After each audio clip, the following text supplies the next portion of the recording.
इस चार में से एक का भी अधिक्षेप या तिरस्कार जिस बात में होता है वो अधर्म है, चाहे वो चलता आया हो। इसलिए अस्पृश्यता अधर्म है, जात पात की विषमता भेद अधर्म है। कहीं भी लिखा हो इसमें सत्य हम सब एक है, इसका अधिक्षेप होता है। इसमें परस्पर संवेदना करुणा का अधिक्षेप होता है। इसमें तन मन की शुचिता का अधिक्षेप होता है और इसमें तपस की प्रतिष्ठा कम हो जाती है। और कुछ नहीं, बस इतना चाहिए, बाकी आपकी मर्जी। इसके बाहर यह विचार हिंदू राष्ट्र का विचार है, ऐसा लोग कहते हैं, क्योंकि वो है हिंदू राष्ट्र का यही विचार है, इसलिए हम कहते हैं हिंदुस्तान हिंदू राष्ट्र है। इन बातों को मानने वालों का संगठन हम कहते हैं हम हिंदू संगठन करते हैं। हम किसी का विरोध नहीं करते, सर्वेशाम अविरोध चलता है।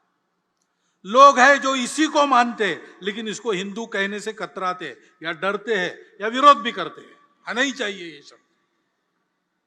लेकिन आशा यही है, हमको कोई कष्ट नहीं है उसका, हमारा उनके साथ कोई झगड़ा नहीं है। भारतीय शब्द का उपयोग करते, इंडिक शब्द का उपयोग करते, चलता है, अर्थ वही है। हम अपनी स्पष्टता के लिए इस शब्द पर पक्के रहेंगे, इसका उपयोग करेंगे और सत्य करुणा शुचिता और तपस के आधार पर संगठित शक्ति का निर्माण करेंगे। ऐसे आधार पर जो शक्ति खड़ी होती है वो कभी उपद्रवी शक्ति नहीं बनती, क्योंकि उसके साथ शील रहता है। प्रार्थना में है हमारे अजय्यांच विश्वस्य देहि शक्ति। हमने अजय्य शक्ति मांगी भगवान से, जिसको कोई जीत नहीं सकता ऐसी शक्ति मांगी, जिससे हम सबको जीते ऐसी शक्ति नहीं मांगी, क्योंकि हमको जीतना नहीं, हमको जोड़ना है। और इसलिए हमारी प्रार्थना में शब्द है हमको कोई जीत न सके, हम विश्व में सर्वत्र और सबके साथ भाईचारा भद्रता और शांति के पक्ष में सदा रहे। लेकिन लोग डराते, अरे संघ वाले मारेंगे, और ये हिंदू संगठन होगा ना तो सबको बाहर जाना पड़ेगा, यह हवा फैलाते हैं। ऐसा कुछ डर मन में है, और है इसलिए उसका निराकरण करने की इच्छा मन में लेकर तथाकथित अल्पसंख्यक समाज के कुछ बंधु पिछले वर्षों में हमसे मिलते रहे हैं, और हम भी मिले हैं, हमारे प्रमुख अधिकारी उनसे मिले हैं। आना जाना दोनों चल रहा है, ये कोई परसों नहीं हुआ, ये बहुत पहले से चल रहा है। भाव तो संघ का डॉक्टर साहब के समय से यही है, परंतु प्रत्यक्ष में शुरू हुआ श्री गुरुजी को डॉक्टर जिलानी मिले तब से, और तब से यह क्रम धीरे धीरे बढ़ रहा है, और ये बढ़े ऐसी हमारी इच्छा है संघ की, और संघ इस संवाद को कायम रखेगा। क्योंकि समाज को तोड़ने के प्रयास चल रहे हैं। अब कुछ दिन पहले उधर उदयपुर में, इधर अमरावती में और भी जगह बहुत जघन्य क्रूरता वाली घटनाएं हुई। क्या कारण था क्या नहीं, उसकी चिकित्सा नहीं करते, जो हुआ वो बहुत क्रूरतापूर्ण हुआ। पूरा समाज विरोध में गया। हमेशा होता नहीं, लेकिन इस बार मुस्लिमों के भी कुछ प्रमुख लोगों ने इसका विरोध किया, उसको गैर इस्लामिक बताया। अन्याय असत्य अत्याचार आतंक के खिलाफ ऐसे ही खड़ा होना चाहिए, ये अपवाद न रहे। सभी समाजों के सज्जनों को ऐसा मुखर होना चाहिए। हिंदू समाज में ये मुखरता है, ऐसी घटनाएं घटती है तो कोई हिंदू भी आरोपित है उसका भी निषेध करते, उसके खिलाफ बोलते। कभी कभी गलतफहमी में हमको भी गाली खानी पड़ी है, हमको भी उत्तर देने पड़े। आज हम समाज के विश्वास पात्र है, समाज हमको चाहता है, लेकिन हम ऐसा कुछ करें तो हमारी टांग और कान पकड़ के खींचेगा समाज। हिंदू समाज ऐसा है, सबको ऐसा बनना चाहिए। जो गलत है, कितना भी प्रोवोकेशन हो, कितना भी उकसावा हो, कानून के मर्यादा में रहना चाहिए, संविधान की मर्यादा में रहना चाहिए। अपना आचरण उसके बाहर नहीं जाना चाहिए। वो हम सब ने मिलकर अपने ऊपर लाद लिया अनुशासन है, उसका पालन करना ही चाहिए। नहीं करते तो गलत आचरण है, उसके खिलाफ मुखर होना चाहिए। ये मुखरता समाज का स्वभाव बनना चाहिए। इसके नियंत्रण में सक्रियता और सहयोग समाज का स्वभाव बनना चाहिए। इसकी आवश्यकता है। कानून संविधान की मर्यादा सबको पालन करनी चाहिए और उसके अंदर विरोध जताते समय भी अपने बोलने से समाज जुड़ जाए, टूटे नहीं।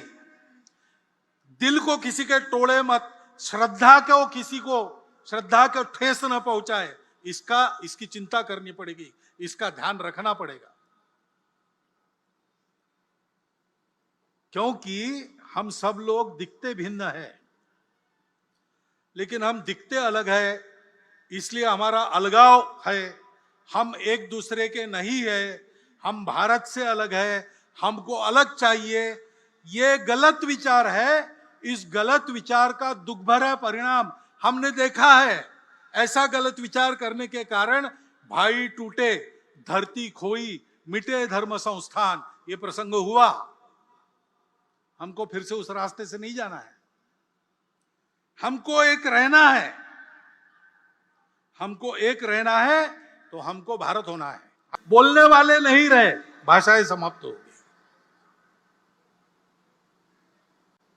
और इसलिए ऐसा समग्र विचार करना चाहिए। और ये भी हम देखते हैं कि जनसंख्या में प्रमाण का भी संतुलन चाहिए। हम भुगते हैं। जनसंख्या का असंतुलन हुआ तो 50 साल पहले उसके गंभीर परिणामों को हमने भुगता। और केवल हमारा ऐसा हुआ ऐसा नहीं, आज की तारीख में पूर्व तिमोर नाम का एक नया देश बना, दक्षिण सुदान नाम का नया देश बना, कोसोवो बना। जनसंख्या में पंथ संप्रदाय के प्रमाण में अंतर आने से नए देश बन गए, देश टूट गए।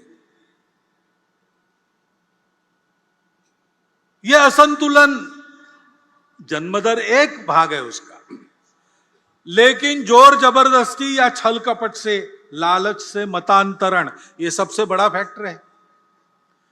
और जहां सीमा पार से घुसपैठ होती है, वहां घुसपैठ से भी ये होता है। उस संतुलन का भी ध्यान रखना देश हित की दृष्टि से अनिवार्य बात है। और इसलिए जनसंख्या की एक समग्र नीति बने, वो सब पर समान रूप से लागू हो। एक बार बनने के बाद किसी को छूट न मिले और समाज इसको स्वीकार कर ले, इसलिए उसके लिए मन बनाकर उसको लाया जाए, इसकी आवश्यकता है। क्योंकि फिर से समाज में अगर उसको नहीं माना तो नीति क्या करेगी?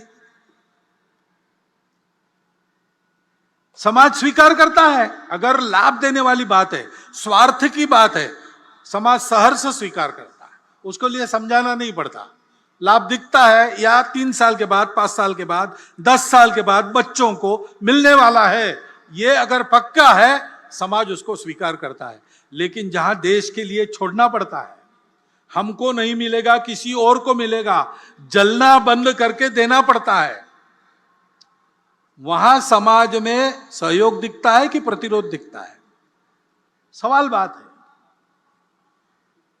जो ऐसा त्याग करना पड़ता है, जो ऐसी तपस्या करनी पड़ती है, उसको भी समाज स्वीकार करे। इसलिए स्व की जागृति का महत्व है, क्योंकि समाज यानी हम है। एक मैं यहां हूं, लेकिन मेरा समाज, हमारी सबकी एक समान पहचान है। वो हमारी समान पहचान कौन सी है?